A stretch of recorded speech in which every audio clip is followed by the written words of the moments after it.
Three, two, one.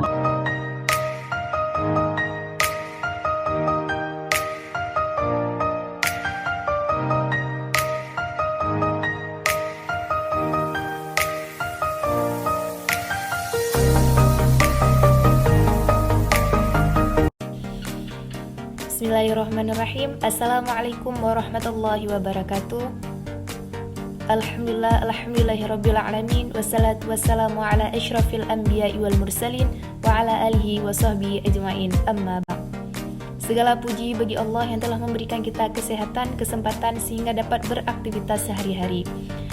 Salawat bermahkotakan salam, marilah sama-sama kita hanturkan ke pangkuan Nabi besar Muhammad sallallahu alaihi wasallam, yang mana oleh Rasulullah telah membawa kita dari zaman kejahilan, kebodohan ke zaman yang penuh ilmu pengetahuan. Yang kami hormati kepada Ibu Misnawati SAG MAG PhD selaku dosen pengampu MK Ulumul Quran. Pada kesempatan ini kami dari kelompok 6 akan membahas mengenai bab asbabun nuzul. Baik, yang pertama akan saya bahas mengenai pengertian asbabun nuzul. Secara etimologis, asbabun adalah bentuk jamak dari sabab dengan arti sebab. Dalam KBBI atau Kamus Besar Bahasa Indonesia, sebab adalah hal yang menyebabkan sesuatu lantaran, karena, dan asal mula. Nuzul artinya turun, sedangkan turun adalah bergerak dari atas ke bawah, bergerak ke tempat yang lebih rendah daripada tempat semula. Jadi jika dihubungkan dengan Al-Quran, turun harus dipahami secara majazi atau metaforis, bukan hakiki, yaitu idhar atau menampakkan, atau i'lam memberitahukan, atau ilham atau memahamkan. Dengan pemahaman secara metaforis tersebut, nuzul Al-Quran berarti proses penampakan, pemberitahuan, dan pemahaman Al-Quran kepada Nabi Muhammad SAW. Jadi dengan demikian, secara terminologis, yaitu dimaksud dengan asbabun adalah hal yang menjadi sebab turunnya satu ayat, kelompok ayat, atau satu surah dalam Al-Quran kepada Nabi Muhammad SAW. Hal yang menjadi sebab itu bisa suatu peristiwa yang terjadi pada masa Rasulullah atau pertanyaan yang diajukan sahabat kepada beliau. Kemudian ada menurut Zarqami, asbabun nuzul adalah suatu kejadian yang menyebabkan turunnya satu atau kelompok ayat atau beberapa ayat yang terjadi dari suatu peristiwa yang dijadikan petunjuk hukum berkenaan turunnya suatu ayat. Pendapat tersebut hampir sama dengan pendapat yang dikemukakan oleh Subbahi Salih, yaitu beliau menyatakan bahwa sesuatu yang menyebabkan turunnya satu atau beberapa ayat yang memberi jawaban terhadap peristiwa tersebut atau sebab tersebut, atau menerangkan hukumnya pada masa terjadinya sebab itu. Kemudian ada fungsi memahami asbabun nuzul ini, yaitu yang pertama mengetahui hikmah dan rahasia diundangkannya suatu hukum dan perhatian syarak terhadap kepentingan umum tanpa membedakan etnik, jenis kelamin, ataupun agama. Dan yang kedua, memberikan kejelasan terhadap beberapa ayat.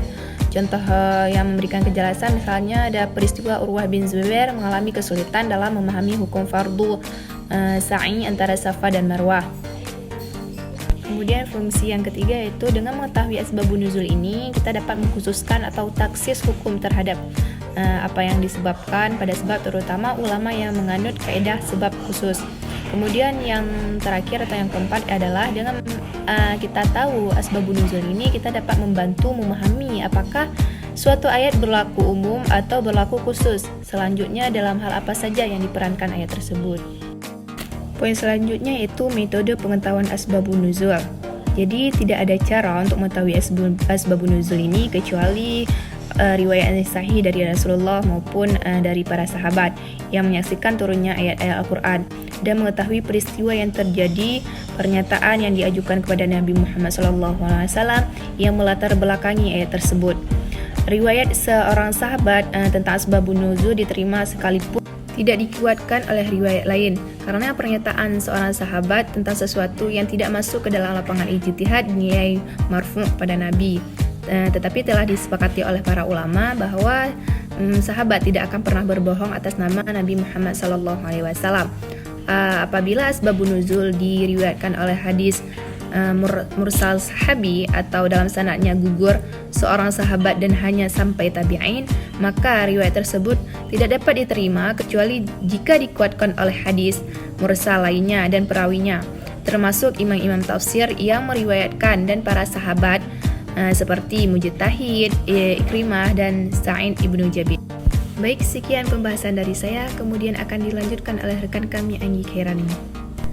Oke, untuk poin yang ketiga adalah macam-macam asbabun nuzul. Asbabun nuzul terdiri dari 8 macam. Yang pertama adalah sebagai tanggapan atas suatu peristiwa umum. Contohnya ada di dalam Quran surah Al-Lahab. Sebagaimana kisah yang diriwayatkan oleh Ibnu Abbas, pada saat itu Rasulullah SAW tengah berada di Al-Battah. Ketika hendak menuruni gunung, Rasulullah berseru memanggil para sahabat untuk berkumpul. Ketika semuanya sudah berkumpul, Rasulullah bertanya kepada mereka, "Apakah kalian percaya jika aku katakan bahwa kita tengah dikepung oleh musuh?" Mereka menjawab, "Jelas kami percaya, wahai Muhammad, karena kami sebelumnya belum pernah mendapatkan engkau berdusta." Kemudian Rasulullah mengajak mereka untuk beriman kepada Allah Subhanahu wa Ta'ala. Dan pada saat itu pula, Abu Lahab, paman beliau sendiri, berkata, "Celakalah engkau, wahai Muhammad, engkau hanya memanggil kami hanya untuk urusan ini." Kemudian Allah menurunkan Quran surah Al-Lahab untuk memberi peringatan kepada Abu Lahab.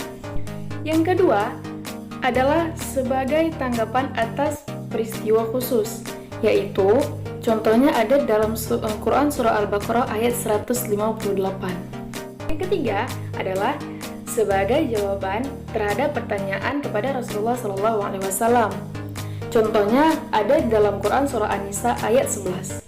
Diriwayatkan oleh Jabir, Rasulullah SAW bersama Abu Bakar datang mengunjungiku sambil berjalan kaki di perkampungan Bani Salamah. Pada saat itu aku tengah dalam keadaan tidak sadarkan diri. Kemudian beliau meminta air, kemudian berwudu, lalu memercikkan air wudu itu kepadaku. Dan ketika itu pula aku sadar. Kemudian aku bertanya kepada Rasulullah SAW, "Wahai Rasulullah, apakah yang diperintahkan oleh Allah berkenaan dengan harta bendaku?" Yang keempat adalah sebagai jawaban atas pertanyaan Rasulullah SAW.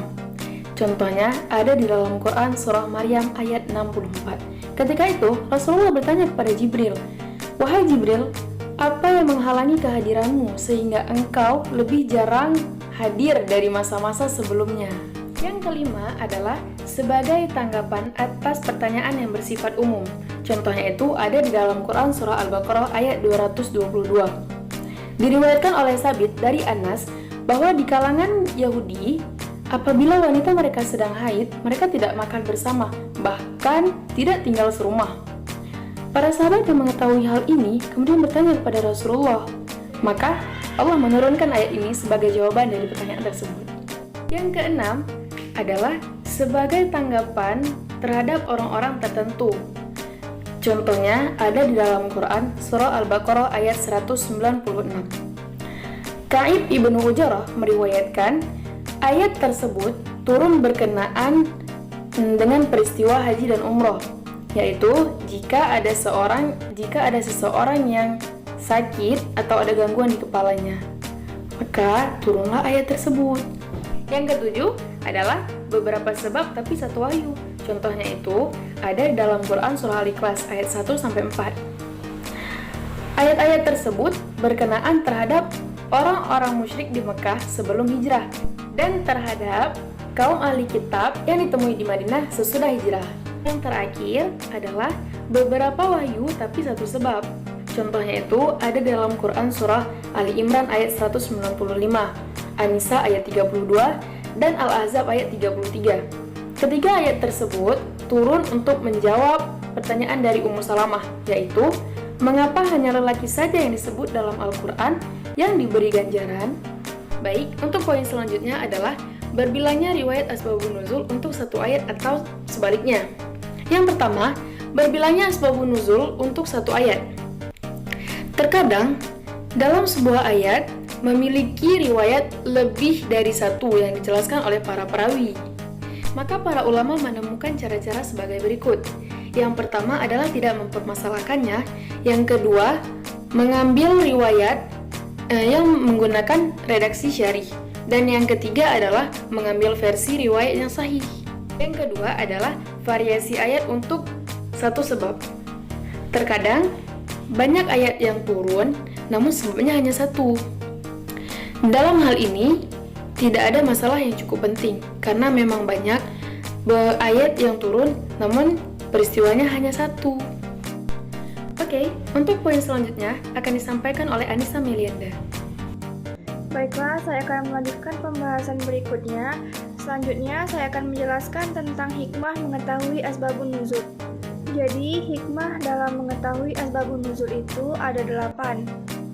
Yang pertama, kita dapat mengetahui hikmah dari hukum di dalam turunnya suatu ayat. Yang kedua, kita dapat mengetahui sebab turunnya Al-Quran dan hadis. Yang ketiga, kita dapat mengetahui sasaran objek dari ayat Al-Quran. Yang keempat, dapat mempermudah dalam mempelajari Al-Quran. Yang kelima, mempermudah menafsirkan. Yang keenam, dapat membantu dalam menghafal Al-Quran. Yang ketujuh, dapat mengetahui pengkhususan suatu hukum.